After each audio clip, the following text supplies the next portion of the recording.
आगरा के थाना सिकंदरा क्षेत्र में पति की हत्या के बाद शव को घर के बाथरूम में दफनाने के चर्चित मामले में पुलिस ने आरोपी पत्नी रूबी को कोर्ट में पेश किया, जहां से उसे 14 दिन की न्यायिक हिरासत में जेल भेज दिया गया। पुलिस पूछताछ में रूबी ने दावा किया कि उसका पति सुरेंद्र शराब का आदी था, लंबे समय से उसके साथ मारपीट करता था। उसने आरोप लगाया कि वो पिछले 16 साल से घरेलू हिंसा का सामना कर रही थी।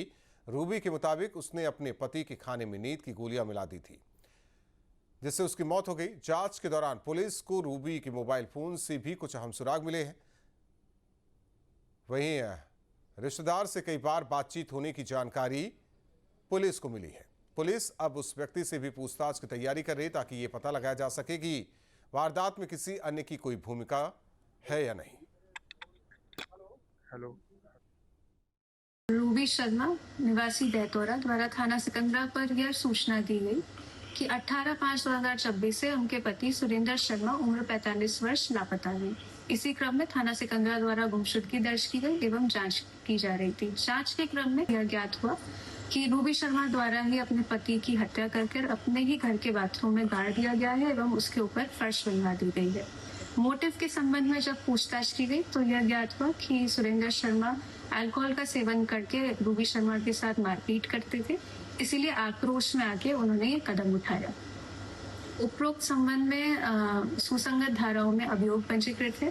रूबी शर्मा की गिरफ्तारी करके उनको रिमांड के लिए भेज दिया गया है। आगरा शहर में एक सनसनीखेज हत्याकांड हुआ, जिससे पुलिस ने पर्दा उठा दिया। खुलासा करते हुए पुलिस ने पत्नी को गिरफ्तार कर लिया। दरअसल आगरा थाना सिकंदरा क्षेत्र में एक पत्नी ने अपने पति की हत्या करने के बाद उसके शव को घर के अंदर ही बाथरूम के नीचे दफन कर दिया। पुलिस ने खुलासा करते हुए बाथरूम को खुदवाकर उस शव को भी बरामद कर लिया और पत्नी को गिरफ्तार कर लिया। पत्नी से पूछताछ में सामने आया कि पति सुरेंद्र पत्नी रूबी के साथ शराब पीकर मारपीट करता था और इसी वजह से पत्नी रूबी ने उसके खाने में जो खीर दी गई थी उसमें नींद की 20 गोली से अधिक गोली डाल दी, जिससे ओवरडोज की वजह से सुरेंद्र की मौत हो गई। पूछताछ में रूबी ने इस घटना को अकेला करना कबूल किया है, लेकिन पुलिस की नजर में यह है कि रूबी अकेली थी या कोई सह अभियुक्त भी रूबी के साथ था। इन पूरे मामले को लेकर पुलिस की जांच अभी भी चल रही है। लेकिन एक खुलासा जो हम आपको बता रहे हैं कि रूबी की जब कॉल डिटेल निकलवाई तो 16-17 मई को अपने रिश्तेदार जो कि भरतपुर के रहने वाले हैं, जिनसे रूबी की कई बार बात हुई है, पुलिस ने उनको भी रडार पे लिया है। पुलिस उन रिश्तेदारों से भी पूछताछ कर सकती है और बेटी ने भी इस बात का जिक्र किया है कि उसके पापा का विवाद भरतपुर में चाचा के साथ हुआ था। तो कहीं ना कहीं पुलिस इन सभी पहलुओं पर जांच कर रही है और जांच के बाद यह तय हो पाएगा कि रूबी ने जिस पति की हत्या की है वो अकेली उस हत्याकांड में शामिल थी या उसके साथ कोई सह अभियुक्त भी शामिल था। हमारे साथ मानसिक अस्पताल के निदेशक साइकियाट्रिस्ट डॉक्टर दिनेश राठौर जी मौजूद हैं। सर, आप लगातार देख रहे हैं कि आगरा में एक पत्नी ने इतना बड़ा कदम ले लिया कि पति की हत्या कर दी और हत्या करने के बाद सबको दफन भी कर दिया और 45 दिन तक वो महिला उसी बाथरूम में नहाती भी रही।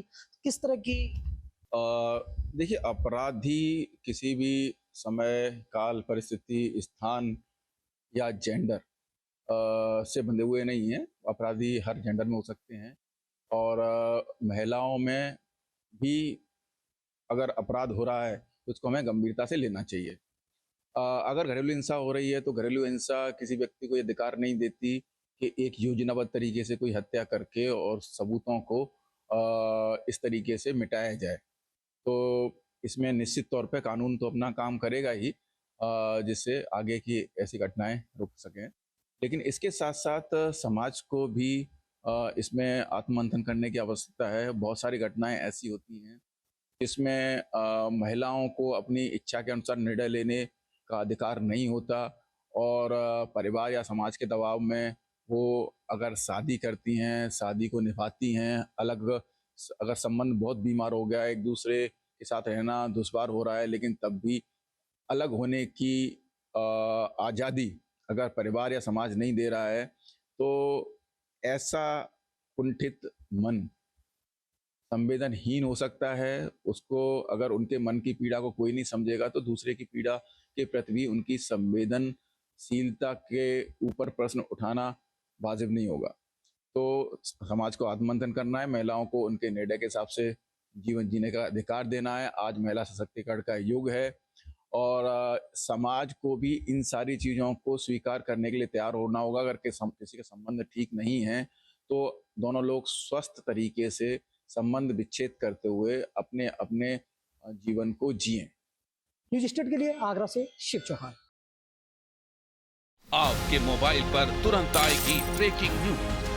स्क्रीन पर सबसे पहले दिखेगी बड़ी खबर। देश दुनिया की हर खबर एक जगह। अब आपके मोबाइल पर तुरंत फटाफट इंस्टॉल कीजिए न्यूज नेशन ऐप और रखिए खुद को अपडेट।